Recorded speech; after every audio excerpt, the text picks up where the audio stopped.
He saw a black widow taming a horse alone, so he took her home. It wasn't the kind of thing you forget. The dust, for one thing. It was a character all its own, that dust.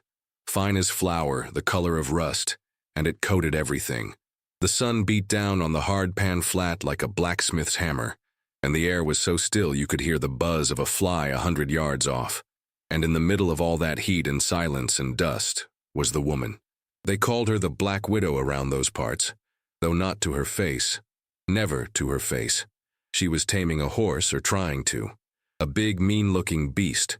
A brute of a gelding with wild eyes and a coat the color of a storm cloud. He was all muscle and panic, kicking up plumes of that red dust, his breath coming in ragged, terrified snorts. She didn't have much. Just a long rope and a patience that seemed carved out of the rock around them. She wore black. Faded, patched black, but black all the same. A dress that had seen better decades, cinched at the waist with a strip of leather. Her hair was pulled back tight, but strands of it had escaped, sticking to her neck and forehead with sweat. You could see the lines of exhaustion around her eyes, but her hands on that rope were steady. She didn't shout at the horse, didn't whip it. She just stood there, a small dark figure against the vast empty land, and she let him fight. She let him run to the end of the rope and get spun around. Let him rear and plunge and try to pull her off her feet. And every time he'd stop, just for a second to catch his breath, she'd take a single step closer. Just one. Then she'd stand still again. It was a battle of wills, and it had been going on for hours. You could see the tracks in the dust, the circle of chaos she stood at the center of. The sweat ran in clean lines through the grime on her face. Her knuckles were raw where the rope had burned them, but she never flinched. The horse was pure animal fear, all instinct and flight. But she was something else. She was like a piece of the landscape, as patient and unforgiving as the sun itself. There was a silence to her that was louder than the horse's screaming. It was the silence of someone who'd had everything stripped away and found something hard and unbreakable underneath. You could feel the pain in the air. The horse's pain, its terror of the rope and the human. And her pain, which was older and deeper, a quiet agony that seemed to radiate from her like heat from the baked earth. It was in the way she held her shoulders, the way her gaze never left the animal, as if the whole world had shrunk to just her in this one impossible task. Nobody else was around.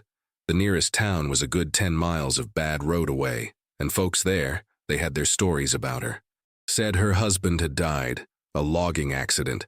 Said she was bad luck, a curse on the land. So they left her to it, out here with the ghosts and the grit. Watching her, you felt an anger rise up in your gut, a raw, hot outrage at the injustice of it. A woman alone, fighting a beast twice her size, with nothing but a worn-out rope and a will of iron, while a whole town whispered her name like a dirty word. The dust settled for a moment as the horse stood, sides heaving, head low. She took another step. The sun glinted off something on the ground near her, a broken water pail. She was out of water, and still she stood her ground, waiting. The silence stretched, filled only by the ragged breathing of two creatures, one animal and one human, locked in a struggle that was about more than just a horse. It was about survival. It was about refusing to break. And it was the loneliest, most brutal thing you could ever imagine. Hey folks, I hope you're getting pulled into this story. It's a powerful one, and we're just getting started. Do me a quick favor and drop a comment down below. Let me know where in the world you're watching from. It's always amazing to see how far these stories travel. And if you're liking what you hear so far, make sure you hit that subscribe button and turn on notifications so you don't miss what happens next. You're not going to want to miss it.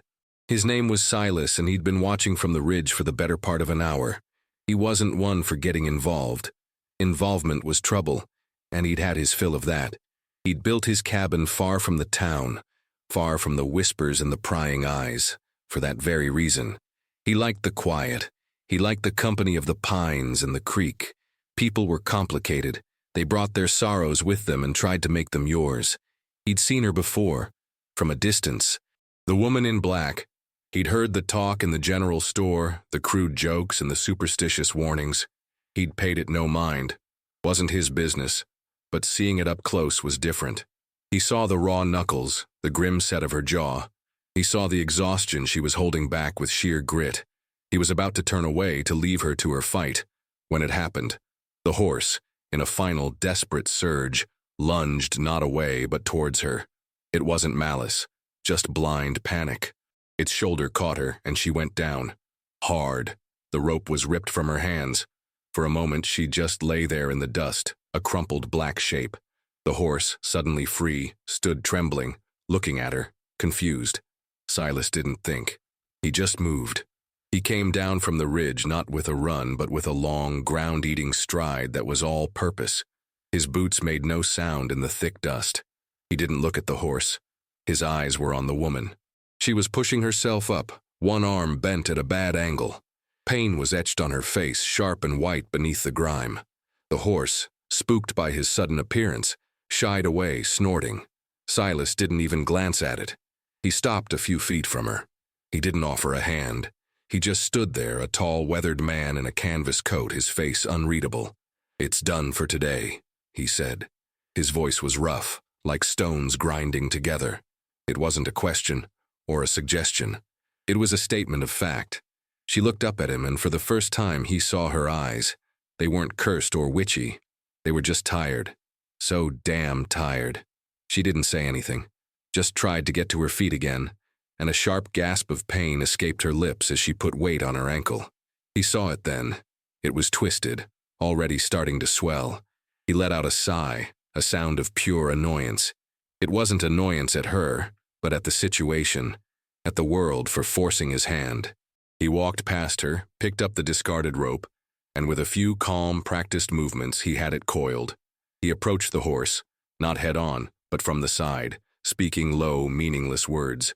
The animal was still scared, but the frenzy was gone. Silas wasn't fighting it. He was just a calm presence that expected to be obeyed. He led the horse over to a scraggly tree and tied it loosely. Then he turned back to her. She was still on the ground, watching him, her face a mask of wary disbelief. He didn't offer comfort or kind words. "Can you stand?" he asked, his tone blunt. She shook her head, a small, tight movement. He grunted. This was what happened when you got involved. He walked over and, without ceremony, scooped her up, one arm under her knees, the other around her back. She was lighter than he expected, like a bird. She made a small sound of protest, her hands coming up to his chest, but there was no strength in it. He started walking, not towards the town, but back the way he came, towards the ridge, towards his cabin. "Where?" she whispered, her voice hoarse. "My place," he said, and that was all. He didn't look at her. He just kept walking, his boots kicking up the red dust, leaving the wild horse in the circle of struggle behind them. An unspoken thing had passed between them. Not a connection. Not yet. Just an action. A raw, reluctant intervention that had changed the course of both their days. The cabin was small. One room, mostly. Built by his own hands from timber he'd felled himself. It smelled of pine and wood smoke and coffee. A fire was banked low in the stone hearth. There was a rough-hewn table, 2 chairs, a bed in the corner, and shelves cluttered with a man's life. Jars of dried herbs, traps needing mending, a few worn books. It was a place of solitude, and he had just brought the world into it. He set her down gently in one of the chairs by the table. She winced as her foot brushed the floor. He didn't say a word. He went to the stove, stoked the embers, and put a kettle on. Then he grabbed a wooden bucket and a clean rag and knelt in front of her. His movements were efficient, without any wasted motion.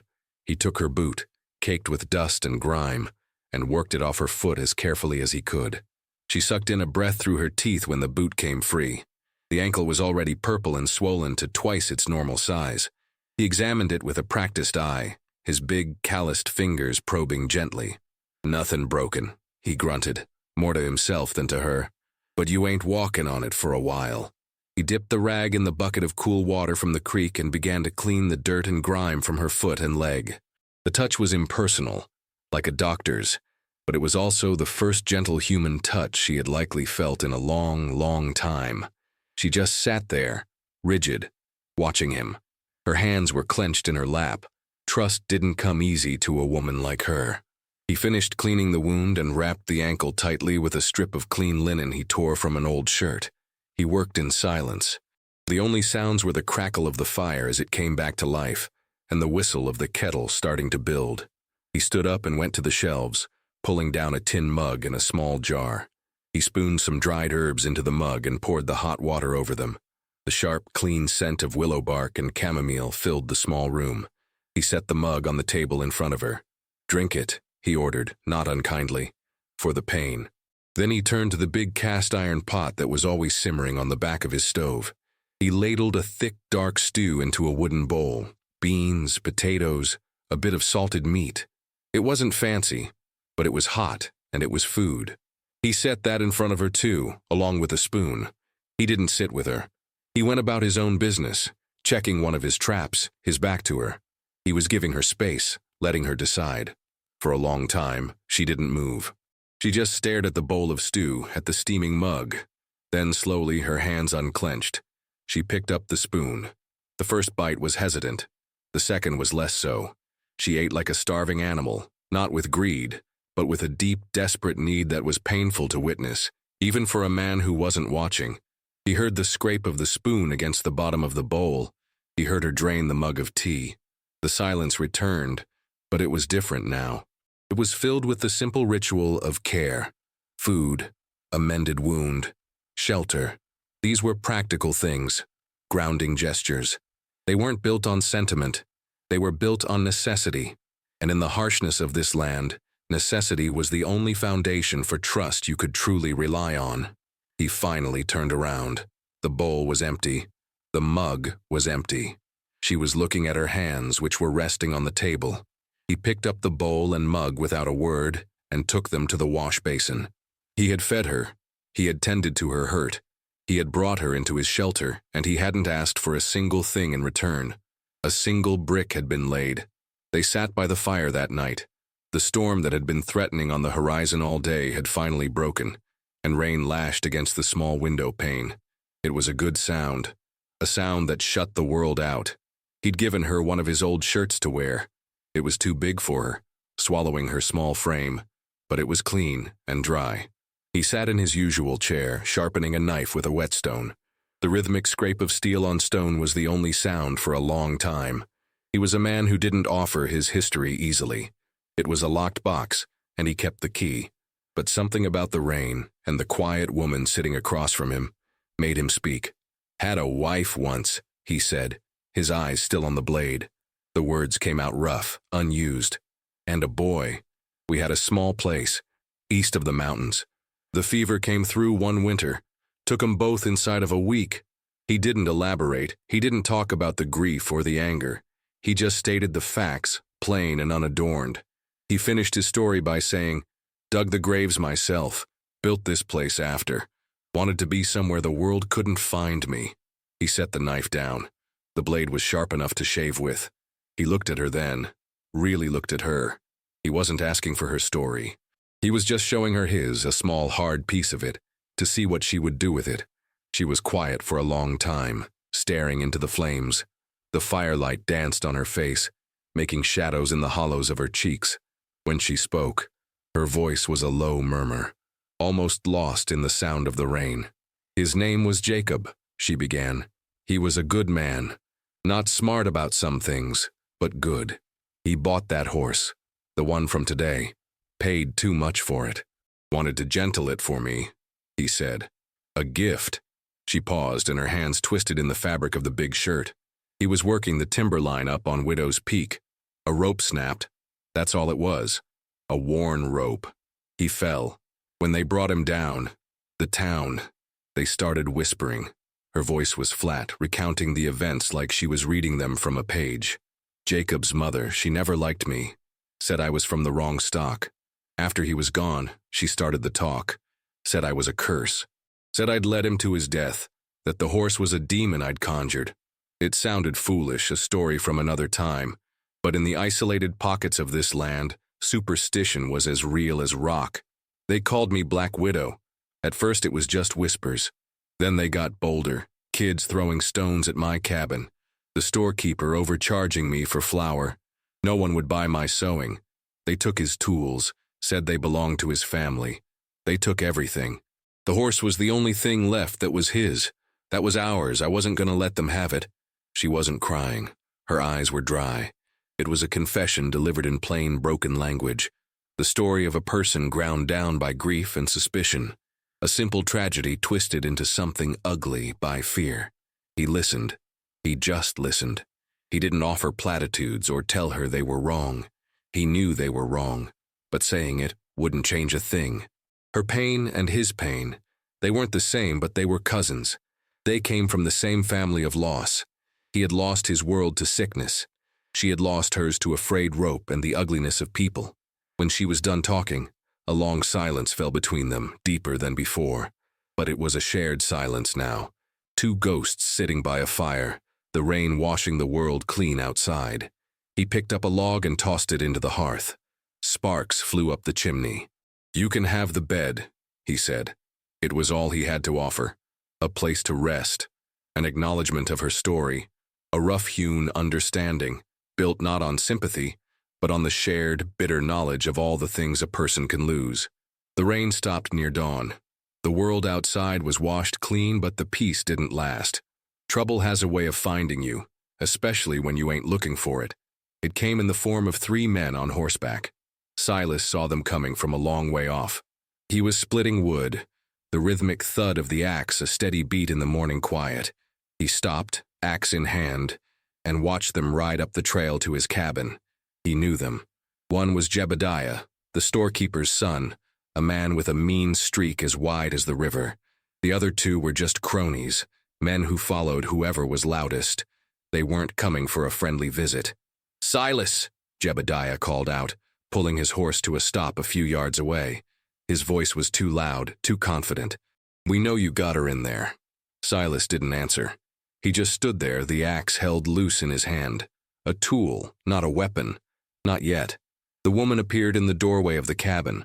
She was still wearing his shirt, her face pale. Her eyes were wide, but there was no panic in them, just a grim resignation. "Send out the witch, Silas," Jebediah sneered. "She don't belong here. She brings trouble." "She's on my land," Silas said. His voice was low and flat. "That makes it my business." Fast. Choppy. The air went thick. Jebediah's hand drifted down towards the pistol on his hip. One of his cronies shifted in his saddle, reaching for a rifle. A standoff. Silas didn't move a muscle. He was a stone. A mountain. He was not gonna be moved. From inside the cabin there was a sound. The metallic click of a rifle bolt. The woman had his spare rifle. She wasn't hiding. She was standing her ground, right alongside him. Jebediah saw it. He saw the look in Silas's eyes.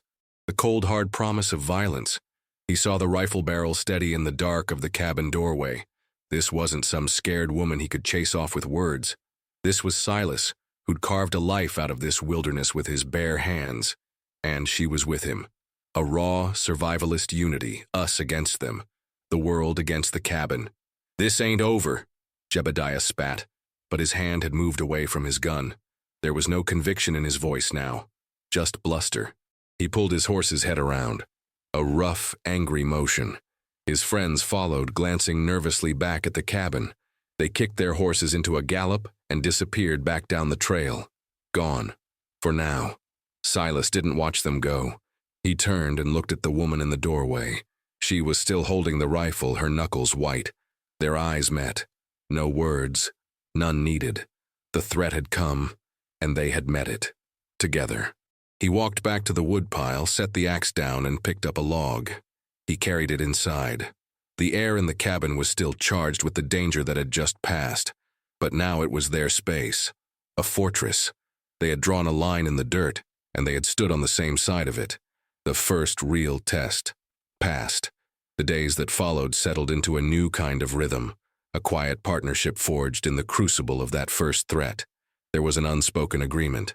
She was healing, her ankles still weak, but she refused to be idle. He'd wake before dawn to the smell of coffee already brewing.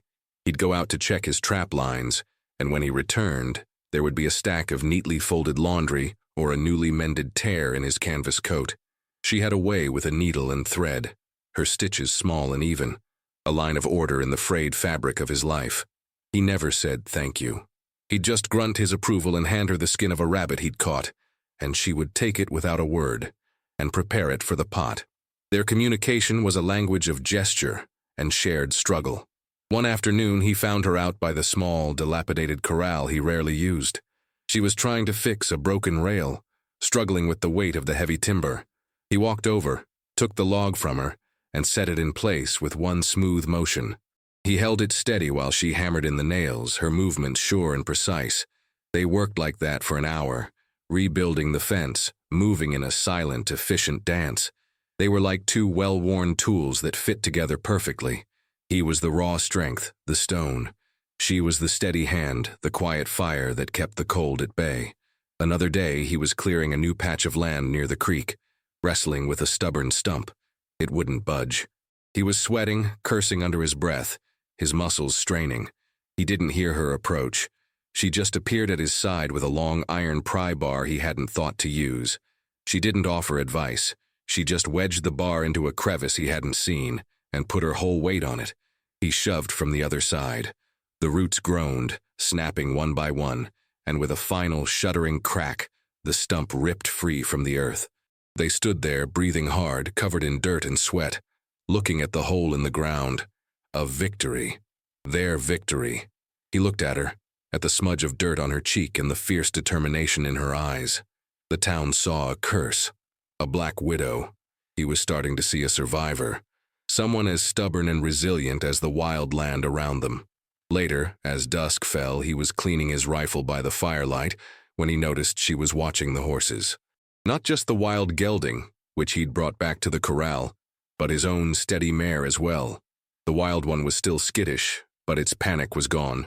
It was watching her, its ears pricked forward.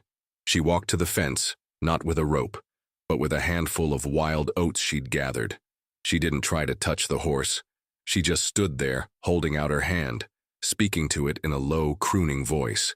He couldn't make out the words, but the tone was one of immense, unyielding patience.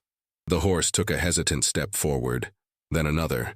It stretched out its neck and, with a soft snort, took the oats from her palm. He watched the scene, the woman in his borrowed shirt, the wild horse finally accepting her peace offering, and he felt something shift inside him. That wall he'd built around his heart, that vow of non-involvement, was starting to crumble, worn down not by words or pleas, but by the steady, quiet rhythm of a shared life. Going to town was a necessity. They were low on salt, flour, and coffee, things he couldn't hunt or grow. He knew what it would mean to take her with him, but the thought of leaving her alone at the cabin felt wrong. It felt like a retreat, and Silas wasn't a man who retreated. So he hitched the wagon, and she climbed up beside him, her back straight, her face set. She was wearing her old black dress again, but she'd patched it neatly. It looked less like a shroud now, and more like a uniform. The moment they rode down the single dusty street, the town reacted. It was like kicking an anthill. Doors creaked open. Faces appeared in windows. Conversations stopped mid-sentence, replaced by a low, buzzing murmur of gossip and suspicion. The air grew thick with it.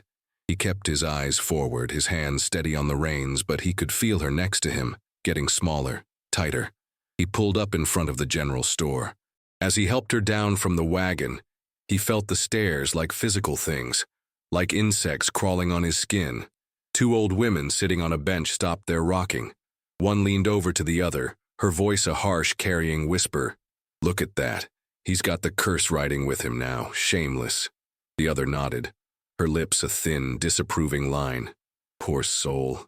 Don't he know what happened to the last man she took up with? He'll be in the ground before winter. Silas ignored them. He put a hand on the small of the woman's back, a simple grounding gesture, and guided her towards the door of the store. Inside, the air was cool and smelled of pickles and dry goods. Jebediah was behind the counter. His face soured the moment he saw them. He pointedly ignored the woman, looking only at Silas. "What do you need?" he asked, his tone clipped and rude. Silas began listing his items. Flour, salt, coffee, beans. Jebediah slammed each item onto the counter. When Silas was done, Jebediah tallied up the cost. It was a third higher than it should have been. Silas knew it. Jebediah knew it. That the price for everyone? Silas asked, his voice dangerously quiet. Jebediah shrugged, a smirk playing on his lips. Price for folks who keep bad company. The woman flinched as if struck. Before Silas could react, a man at the back of the store spoke up, his voice slurred with drink. Hey, Silas, you ain't worried she's gonna poison your stew? A few others snickered. The woman's face was chalk white. She looked at the floor, her shoulders hunched, trying to disappear. Silas's jaw tightened. He didn't raise his voice. He didn't make a scene. He simply took the coins from his pouch, counted out the inflated price, and placed them deliberately on the counter, one by one. The clink of each coin was loud in the sudden silence. Then he gathered their supplies. As he turned to leave, his eyes met Jebediah's. There was no anger in his gaze. There was something colder, a promise. He guided the woman back out into the hostile sunlight. He didn't speak. He just loaded the wagon, helped her up, and turned them for home. His silence was his response, a blunt shutdown. It said more than any angry speech ever could. It said, "She is with me. Your words are wind. They can't touch us." As they rode out of town, leaving the whispers and the hate behind, he could feel her next to him. She wasn't looking at him. She was looking at her hands, which were clenched tightly in her lap. He had stood by her. He had faced their poison and not backed down. He had paid their price, turning their greed into a shield for her dignity. It was another brick laid in the foundation between them, this one mortared with quiet defiance. The confrontation he'd been expecting came a week later. It wasn't at the cabin. It was in the open, in front of everyone. He'd had to go back to town for a new axe handle. His old one had split. He'd left her at the cabin, but she must have worried, because she'd followed him on his mare, catching up just as he was leaving the blacksmith shop. She said the wild gelding was getting restless, and she didn't want to be alone with it. He knew it was a lie. She was worried about him. Her presence turned the simple errand into an event. As they prepared to leave, Jebediah stepped out of the saloon, blocking their path. He wasn't alone. He had the same two cronies with him, and they'd all been drinking. "Well, look what we have here," Jebediah slurred, his eyes fixing on the woman. "The witch and her protector. You buying her pretty things now, Silas?" Silas just looked at him, his face impassive. He put his hand on the mare's bridle, ready to lead them away. "Come on," he said to her, his voice low. "Let's go." But Jebediah wasn't going to let it go. He was full of cheap whiskey and bravado. He stepped forward and grabbed the woman's arm. "Not so fast," he snarled, his face close to hers. "I want to ask her something. How does it feel to have the death of a good man on your soul?" The woman tried to pull her arm away, her face a mask of fear and disgust. "Let go of me," she said, her voice trembling. Silas had lived his life by a simple code since his family died. Don't get involved. Mind your own business. Stay out of the world's quarrels. It was a code that had kept him safe. It had kept him sane. In that moment, watching Jebediah's grimy hand on her arm, hearing the ugliness in his voice, the code shattered. The tension in his shoulders, a coil he'd been winding tighter and tighter for days, finally snapped. He didn't shout. He didn't threaten. He dropped the axe handle. It clattered on the dusty ground. He took one step forward. The action was sudden, decisive. He hit Jebediah. It wasn't a wild swing. It was a single, short, powerful punch that landed squarely on his jaw. The sound was like a wet branch snapping. Jebediah's eyes went wide with shock, and then he just folded, collapsing into a heap in the dust. His friends stared, mouths agape. They had expected an argument, a shouting match. They hadn't expected this. This sudden, clean, and utterly final violence from the quiet man who kept to himself. The street went silent. Everyone who had been watching from the storefronts and windows was frozen. Silas stood over Jebediah's crumpled form, breathing evenly. He wasn't angry. He was just done. He had crossed a line.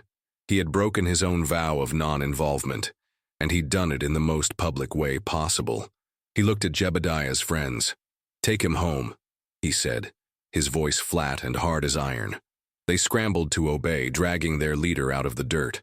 Silas turned his back on them. He picked up the new axe handle. Then he looked at the woman. She was staring at him, her eyes wide, her hand covering her mouth. He had not just defended her. He had claimed her. In front of the entire town, he had physically declared that an attack on her was an attack on him. He took the reins of her horse. "Time to go home," he said, and the way he said home made it sound like a place that belonged to both of them now. They rode back to the cabin in silence. The sun was setting, painting the sky in shades of bruised purple and orange. The air was cool and still. The whole world seemed to be holding its breath. When they got back, he unsaddled the horses, his movements methodical, deliberate. She went inside. He could feel the weight of what had happened in town hanging between them. It was a wall, but a different kind of wall than the one he'd built around himself. This one, he knew, had to come down. He finished with the horses and went inside. She was standing by the window, looking out at the darkening woods, her arms wrapped around herself. The fire he'd banked that morning had burned down to glowing embers, and the room was filled with shadows. The pace of the world seemed to slow to a crawl. He walked over to the hearth and added a few logs. The fire caught slowly at first, then with a soft roar, pushing the shadows back, filling the cabin with a warm, flickering light. He turned to face her. "Are you all right?" he asked. The question was simple, but it carried the weight of everything that had come before. She didn't answer right away. She turned from the window, and her face was illuminated by the firelight. The fear was gone from her eyes. In its place was something else, something raw and vulnerable. "No one's ever done that for me before," she said, her voice barely a whisper. "Stood up for me." "They had no right," he said, his own voice gruff. He wasn't good with words, not these kinds of words. "They call me the widow," she said, her eyes fixed on his. "Or the witch. I've heard those names so long I almost forgot." She took a deep breath like a diver about to plunge into deep water. The moment of confession had arrived, born from the trust he had earned with his fists. "My name," she said, and her voice was so quiet he had to lean in to hear it. "It's Ilara." The name hung in the air between them. It was a simple name, a beautiful name. It wasn't the name of a curse or a ghost. It was the name of a person, a woman who had been buried under the town's hatred and her own grief. He let the name settle. He let it fill the space that had been occupied by silence and suspicion. Then, he said it back to her, a quiet affirmation. Ilara. Hearing him say it, clean and without malice, was like a key turning in a lock she'd forgotten existed. Tears welled in her eyes, the first he had ever seen her shed. They weren't tears of sadness or fear. They were tears of release. "My Jacob," she continued, her voice thick with emotion. "He didn't just fall. The rope wasn't just old. Jebediah's father. He sold it to him. He knew it was frayed. He cheated Jacob. And when Jacob died, he was the first one to call me a curse, to stir the town against me, to cover his own guilt. The final ugly truth was out. It lay there in the warm light of the fire, stripped of all the lies. It was a story of greed and cowardice, not of curses. He had known there was more to it, but hearing the plain, sordid truth of it settled something in him. He had not just defended a woman. He had defended an innocent one. He had punched the right man. Ilara. He had her name now, and in this harsh, unforgiving land, knowing someone's true name was a powerful, grounding thing. It was an anchor in the storm. The next morning felt like the first morning. The air was different, lighter. The name Ilara had changed the very atmosphere of the cabin. She was no longer the silent woman in black, the widow. She was Ilara, and he was Silas. They were two names, two people. After breakfast, Silas went to a small, locked chest he kept under his bed. He opened it and took out a small, cloth-wrapped bundle. He brought it to the table where she was sitting. He unwrapped it carefully. Inside were seeds. Small, dark seeds for vegetables, beans, squash, corn, and a small paper packet of wildflower seeds. They had been his wife's. He hadn't been able to bring himself to plant them, or to throw them away. They were from another life, a ghost he kept locked in a box. He pushed the seeds across the table towards her. "There's a patch of good soil down by the creek," he said, not looking at her. "Protected from the wind. Gets the morning sun." It was not a declaration. It was an offering. A future, in the palm of his hand. Ilara looked down at the seeds, then up at him. She saw the story behind them without him having to tell it. She saw the pain and the memory he was entrusting to her. She didn't say anything. She just nodded, a small, grateful gesture that was more powerful than any words of thanks. Later that day, he watched from a distance as she worked. She had cleared the small patch of earth, her hands in the dirt, pulling weeds, turning the soil. She moved with a purpose that was deep and primal. She wasn't just planting a garden. She was putting down roots. She was taking the ghosts of his past and the pain of her own and planting them in the earth, hoping something new would grow. He saw her open the small packet of wildflower seeds and scatter them around the edges of the plot, a touch of beauty for a world that had shown her so much ugliness. He thought about the wild horse in the corral, now calm, almost gentle under her patient hand. He thought about the silence in his cabin, once a symbol of his isolation, now a comfortable quiet shared between two people. He hadn't gone looking for this. He had wanted to be left alone, but the world had brought him Ilara, a woman as broken and resilient as himself, and in sheltering her, he had found a shelter of his own. The story wasn't over. The town was still out there. The winter was coming. But as he watched her press a final seed into the dark, rich earth, he knew they would face it together. It was a seed of belonging, planted in the stubborn soil of a shared survival, a quiet promise of a harvest to come. If you enjoyed this story, please give it a like and subscribe for more content just like this.